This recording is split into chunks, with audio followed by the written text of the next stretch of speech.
Hello everybody, my name is Kevin Gomez and I will be talking about um, I will be the opposition to John's affirmative video on basically his plan or slash his resolution on reforming elementary education. But before I get into that, let's go over to what he said in the beginning of the video, and I'd like to catch him on topicality, especially for this definition. He says elementary school has come to be means as kindergarten through 12th grade as of now. I honestly think that's wrong, and reasons why is the definition that I give is that there's preschool, there's kindergarten, and then there's elementary primary education, which is first to fifth or sixth grade, and basically anything after that would be secondary. Middle school being sixth, seventh, and eighth, or seventh to eighth grade, and then ninth to 12th grade, high school. Basically, that is the correct standard. No matter, even though it depends. I know on another states it does vary, but that is the most very common definition of elementary education. So that's why that definition is better. But we'll continue off of what he did say originally. Now moving to the resolution, which is the bill that wants to pass, is the HR 1334. And to retouch on what it is, it's the Equal Access to Quality Education Act of 2013, and it directs the Secretary of Education to award competitive matchmaking grants to partnerships between high-need local education agencies and institutions of higher education, to establish support teacher preparation programs and teacher induction and retention programs. Basically, it allows the grants to be used for certain other activities designed to improve the quality of education in high need areas. now this is what it will repeal, which is, sorry, he does mention repeal, which is a pretty strong word, but he does clarify that he means that to be overridden or reorganized.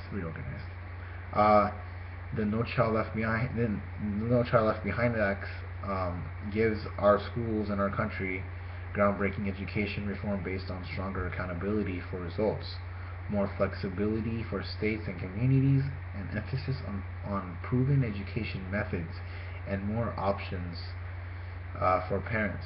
Passed with bipartisan support in Congress and signed by President Bush on January 8, 2002, the law represents the most comprehensive revision of federal education programs since the passage of the Elementary and Secondary Education Act of 1965.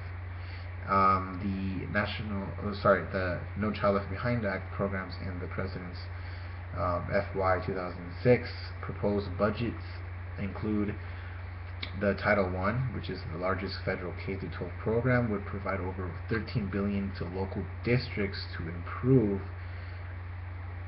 the academic achievement of children in high poverty schools. Readings First would supply over $1.1 billion to states to promote the use of scientifically based research to provide high quality reading instructions for grades K through 12. Improving teacher quality grants would provide states with $2.9 billion for teacher professional development and training.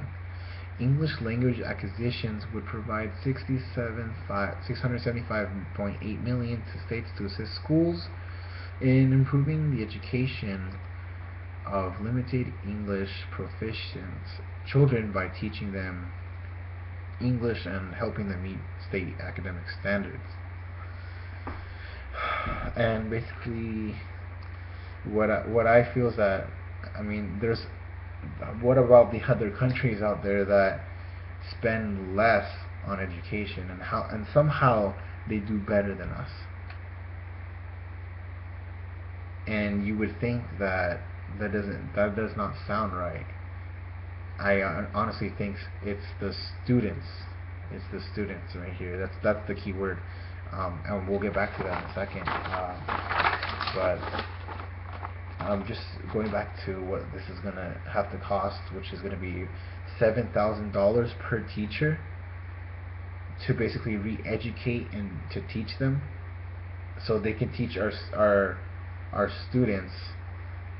Um, yeah, that's gonna have a great effect. But have you ever thought that, going back to what I said earlier, that this is it's not the student, it's not the teachers at all. I think that has to be taken care of. And if you think about it, this is a state issue. It's not a federal responsibility.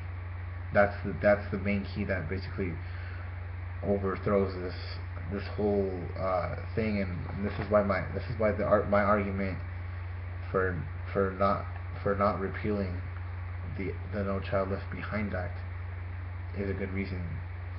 Um, I mean, overall grants and scholarships should not be handed out to high-risk schools, but it should be given out to individual students, who basically provide exceptional performance. And there needs to be more effort from the students, and not always pointing the finger at teachers, which is this is all basically revolving around. And basically that is it. Thank you very much, and this is why I think that the HR 1334 should not be passed at all.